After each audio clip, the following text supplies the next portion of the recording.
حضرت عبداللہ ابن عمر رضی اللہ تعالیٰ عنہ بیمار ہو گئے، شدید علیل تھے، طبیعت مبارک میں کمزوری آ گئی، کچھ کھانے کو دل نہیں کرتا تھا، گھر والے بار بار کہتے کچھ کھا لیجئے کچھ کھا لیجئے، نہیں کھاتے تھے۔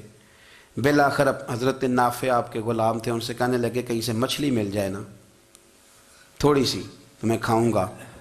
تو کہتے ہیں میں سارے مدینے میں ڈھونڈتا رہا، مچھلی نہ ملی، اگلے دن بھی ڈھونڈی تو نہ ملی، تیسرے دن بھی ڈھونڈی تو نہ ملی، تو فرمانے لگے یار بس چھوٹی سی خواہش ہے، کوئی فرض نہیں ملتی تو رہنے دے۔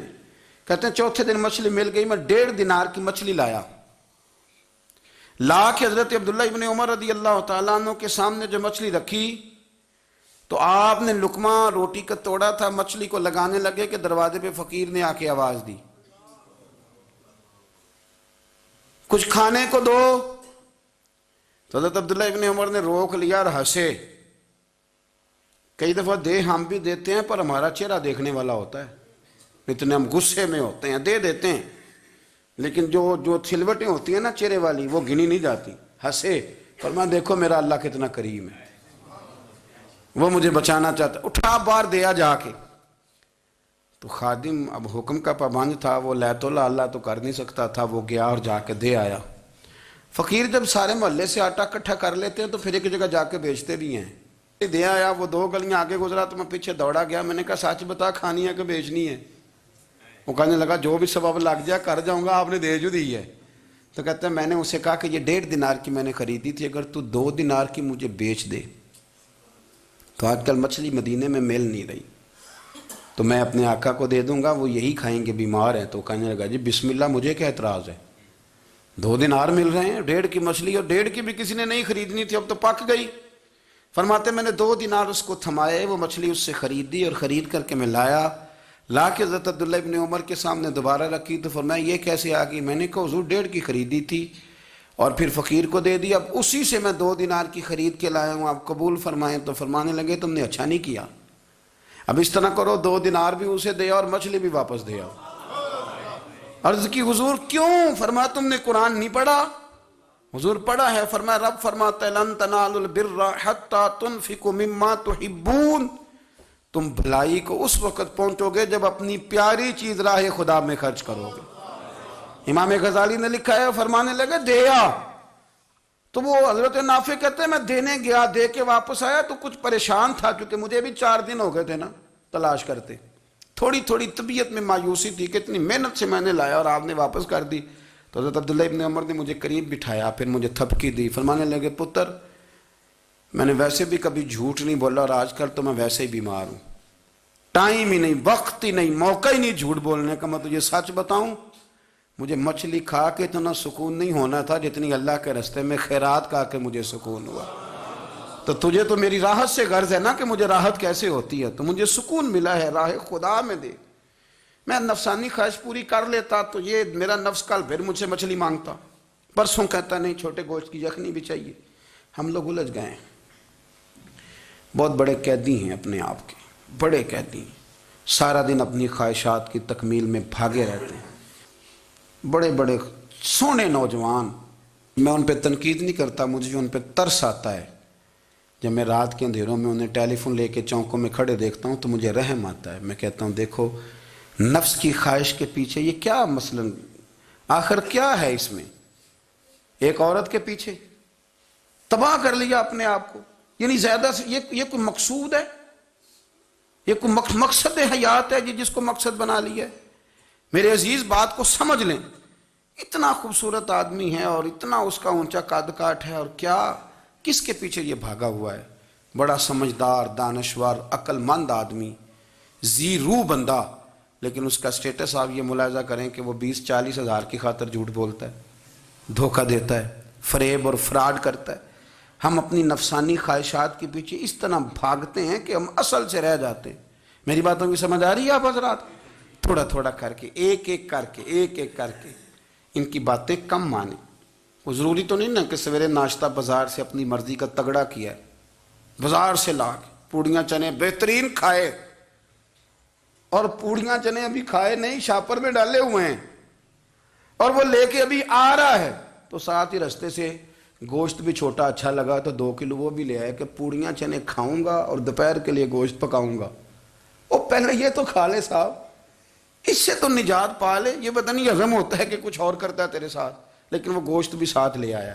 یعنی ٹیبل پہ، ناشتے کے ٹیبل پر بیٹھ کے فیصلہ ہو رہا ہوتا ہے کہ ہم نے کیا کھانا ہے، ہم نے کدھر جانا ہے۔ سنگیو یاد رکھو، باتوں کو سمجھو اور غور کرو۔ یہ تھوڑا تھوڑا کر کے جب ہم چھٹکارا حاصل کرنے کی کوشش کریں گے نا، چھٹکارا حاصل کرنے کی، کہیں جگہ سے، کسی جگہ سے اگر آپ کو تنبیہ ہوتی ہے نا، تنبیہ، اس میں بھی بڑا مزہ آتا ہے۔ اس میں بڑا، ہمارے ایک بزرگ تھے، تو ایک دن نا میں گیا تو کہنے لگے الحمدللہ آج میں بڑے سکون میں ہوں۔ میں نے کہا جی وہ کیا ہوا؟ کہنے لگے میں اپنے آپ کو بڑا پیر صاحب سمجھنے لگ گیا تھا۔ تو ایک وابڈا کے کسی آدمی سے کام تھا، تو میرے ایک دوست نے مجھے کہا کہ پیر صاحب اس کو ٹیلی فون کر دیں، سنا ہے آپ کا عقیدت مند ہے۔ میں نے اس بندے کو ٹیلی فون کیا تو کہتا پیر صاحب میں عزت آپ کی بڑی کرتا ہوں پر یہ کام نہیں ہو سکتا۔ کہتے ہیں جب اس نے مجھے کہا نا تو کچھ بھی نہیں، تو مجھے بڑا مزہ آیا ہے، ورنہ میرا تو نفس پھول گیا تھا۔ میں تو سمجھتا تھا کہ جو میں کہتا ہوں ویسے ہی ہو جاتا ہے۔ کہتے اس نے تھوڑا سا نا مجھے لیول میں کیا ہے، مجھے مزہ آیا۔ یہ لوگ نا اپنے اوپر بوجھ ڈالتے تھے، یہ تھوڑا تھوڑا پیچھے ہٹتے تھے، یہ سمجھتے تھے کہ اس طرح تو ہماری تکمیل رہ جائے گی۔ صبح سے شام تک اگر اسی نفس کی باتیں مانتے جائیں گے تو خرابی کرے گا۔ دولت کا نشہ ہے بھائی، دولت کٹھی کرنے والا کسی جگہ سیر نہیں ہوتا، حسن کا نشہ ہے، حسن کا نشہ ہے۔ حضرت ابوبکر شبلی رحمۃ اللہ علیہ فرمایا کرتے تھے جو تیری بیٹی کو خوبصورت سمجھ کے اس کے ساتھ نکاح کرنا چاہے اسے بیٹی نہ دینا۔ حضرت جی کیوں؟ فرمایا حسن تو تھوڑے دن کے بعد ختم ہو جائے گا، پھر وہ اس کی قدر نہیں کرے گا، وہ تو کہیں اور منہ مارتا پھرے گا۔ حضرت ابوبکر شبلی رحمۃ اللہ تعالی علیہ کی بیٹی خوبصورت تھی، ایک نوجوان کہنے لگا میرا نکاح کر دیں۔ آپ فرمانے لگے پتر تو 1 مہینے کے بعد آنا، کر دوں گا۔ بڑی موٹی تازی خوبصورت صاحبزادی، تو حضرت نے اسے دوائی کھلائی، اسے پخانے لگ گئے۔ جو پخانہ کرتی ایک مٹکے میں سنبھال دیتے۔ تھوڑا وقت گزرا تو وہ ہڈیوں کا پنجر بن گئی، مہینے بھر میں دست اتنے آئے کہ کمزور ہو گئی۔ تو ابوبکر شبلی 1 مہینے کے بعد نوجوان کو بلایا، فرمایا ادھر آ تیرا نکاح کروں۔ بچی دکھائی تو وہ کمزور بستر پہ پڑی، فرمایا شادی کر۔ کہنے لگا اس سے نہیں میں نے کرنی۔ فرمایا یہ وہی ہے؟ کہنے لگا جی نہیں۔ فرمایا تو کہتا تھا مجھے عشق ہے، کدھر گیا تیرا عشق؟ کہنے لگا حضرت صاحب آپ کیسی بات کر رہے ہیں؟ فرمایا ادھر آ۔ پھر وہ مٹکا جس میں گند رکھا تھا وہاں لے گئے، فرمانے لگے تیرا اس کے ساتھ عشق تھا، یہ ہے تیرا عشق۔ فرمایا اچھا تو میں 4 دن روٹی کھلاؤں گا پھر تندرست ہو جائے گی، لیکن میں دیکھنا چاہتا تھا کہ تو میری بیٹی سے پیار کرتا ہے یا اس کے چہرے پہ آنے والی کچھ وقت کے لیے سرخی سے پیار کرتا ہے، اس لالی سے پیار کرتا ہے جو جوانی کے وقت بچوں اور بچیوں پہ آتی ہے۔ کس چیز کے دل دادا؟ یعنی کیا مطلب؟ نفس کی غلامی، سراسر غلامی، اور پلٹ پلٹ کے اور بڑے بڑے سیانے بندے چھوٹی سی خواہش کے لیے۔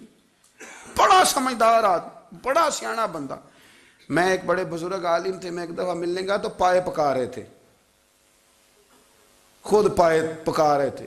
تو وہ بڑے پیار کی بات ہوتی ہے نا جی، تو تامت باندھی ہوئی اور بڑی جناب خستہ حالی، اور وہ پائے پکا رہے ہیں۔ تو میں نے ان سے کہا، میں نے کہا حضرت جی پائے تو کسی اور نے بھی پکا لینے تھے، آپ بخاری لے کے بیٹھتے، چلو میری طرح کا کوئی بندہ آپ سے استفادہ بھی کر لیتا۔ اب پائے آپ لائیں گے، پھر پکائیں گے، پھر آپ کھائیں گے، تو یہ تو 24 گھنٹے آپ کسی کام میں گزر جائیں گے۔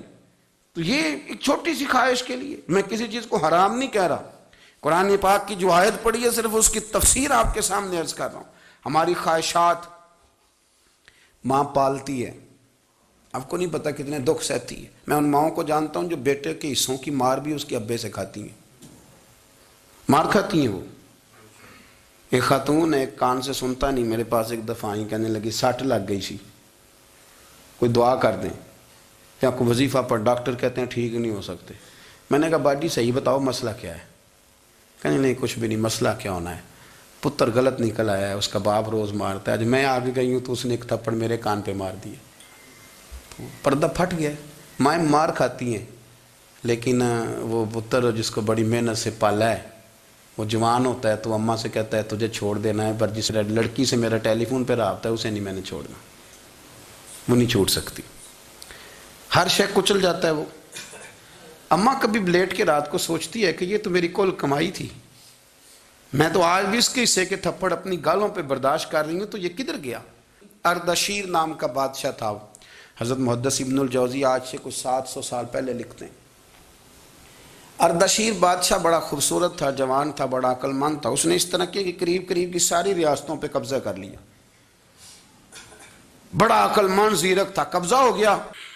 ایک بادشاہ بڑا سخت تھا، اس کے ساتھ جب پنجہ آزمائی ہوئی تو اردشیر کہتا ہے اس پہ میرا قبضہ نہیں ہو رہا تھا، اور جب ہم نے ساری ریاستوں نے مل کے اس پر حملہ کیا تو ایک قلعے کے اندر قلعہ بند ہو گیا۔ اردشیر بڑا خوبصورت آدمی تھا، بڑا سمجھدار تھا، تو وہ بادشاہ قلعہ بند ہو گیا، اس نے کہا نکلنا ہی نہیں۔ اب وہ اندر بند ہے، یک بارگی حملہ کیا تو وہ بڑا قلعہ تھا، اس میں بند ہو گیا۔ اس بادشاہ کی نا جس پر حملہ کیا، اس کی بیٹی اچانک ایک دن قلعے کی دیوار پہ چڑھی تو اردشیر کے حسن و جمال کو دیکھا تو عاشق ہو گئی، اور اپنے ہی باپ کے خلاف اسے کہنے لگی کہ اگر تو میرے ساتھ شادی کا وعدہ کرے نا تو میں تجھے رستہ بتاتی ہوں حملہ کرنے کا۔ اس نے کہا میرا وعدہ رہا، تو رستہ بتا۔ اس نے رستہ بتایا اس لڑکی نے، اور بادشاہ نے حملہ کیا تو اس کا باپ قتل کیا، اس علاقے پہ قبضہ کیا شادی کے وعدے پر۔ ہاں نفسانی خواہش بندے کو اندھا کر دیتی، نہیں سمجھ آتی اس کو میں کدھر جانا ہے، اندھا کر دیتی۔ حملہ کیا، اور جب اس لڑکی کو لے کے آیا نا اپنے محل میں، تو پہلے دن شادی کی پہلی رات تھی، تو بستر بچھایا کنیز نے، تو وہ کبھی کروٹ ادھر بدلتی کبھی ادھر بدلتی، تو بادشاہ کہنے لگا کیا ہے؟ کہنے لگی بستر میں کچھ ہے، مجھے تکلیف دے رہی۔ اس نے چراغ جلائے اور جب بستر اٹھایا تو ایک اتنا سا دھاگا نکلا۔ دھاگے سے عموماً تکلیف نہیں ہوتی، تو اس نے کہا تو اتنی نرم و نازک ہے کہ دھاگا؟ کہنے لگی میرا باپ نا میرے ساتھ اتنا پیار کرتا تھا کہ روز میرا بستر بھی خود بچھاتا تھا، اور اس نے آلہ رکھا ہوا تھا، وہ ناپتا تھا کہ کوئی پایا اونچا نیچا تو نہیں، میری بیٹی کا بیلنس سوتے وقت خراب نہ ہو جائے، اور میرے لیے گوشت اور کپڑے بھی خود پسند کر کے لاتا تھا، کھانے پینے کا خود خیال کرتا تھا۔ اردشیر کہنے لگا اچھا وہ اتنا پیار کرتا تھا، اور پھر تو نے اس کے ساتھ کیا کیا؟ کہنے لگا بلاؤ کنیزوں کو بلایا، فرمایا اس کو اٹھاؤ اور جلاد کے پاس لے جاؤ، اسے کہو کہ اس کے بال ایک گھوڑے کے ساتھ باندھے، پیر دوسرے گھوڑے کے ساتھ باندھے، اور ایک گھوڑا ادھر بھگا دے، کدھر بھگا دے، یہ جس کے باپ نے اتنا پیار کیا یہ نفس کی اتنی غلام ہے کہ اس کی وفادار نہیں رہی تو میری وفادار کیسے بنے گی؟ اس نے اتنے نازوں سے پالا کہ دھاگا اسے برداشت نہیں۔ او یارو یاد رکھو، اگر نفس کی غلامی کرو اور بڑے بڑے وفاداروں کو چھوڑ کے غلامی کرو تو پھر کہو وفادار مل جائیں، کوئی بول اب لڑا نہ بول بیٹھی ہوں دے خصم ناراض بڑ بولیاں دے، کہاں سر کھائے تے بلبل ٹھنڈ پائے، بڑے فرق نہیں سجنا بولیاں دے، جڑیاں خصماں دی وچ رضا وسن، پاگ جاگ جاندے انہاں گولیاں دے، آپ ادلیاں نو سردار پین تکے تے شرما والیاں نو چوٹے ڈولیاں دے۔ اپنے نفس کے پیچھے چلو گے تو یہ تباہی ہے۔